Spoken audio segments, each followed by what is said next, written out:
Tai nuostabus, dar kartą nuostabus muziejus ir dvasia jaučiasi pakili ir patrankos, ir architektūra, ir sodas, ir artefaktai, ir aplinkiniai pastatai kuria įspūdį ir didybę.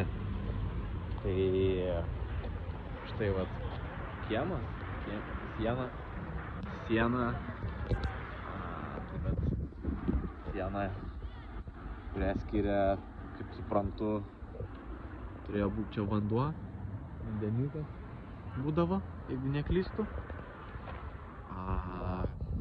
Ir štai toks vaizdas atsiveria.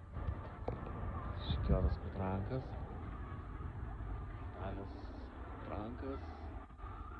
Ir matas Eifelio bokštas. Iš nugaros sodas, didingas sodas. Ir nuostabus pastatas, muziejus, viduje yra muziejus. Plevėsuoja Prancūzijos vėliava. Už jo yra Tomų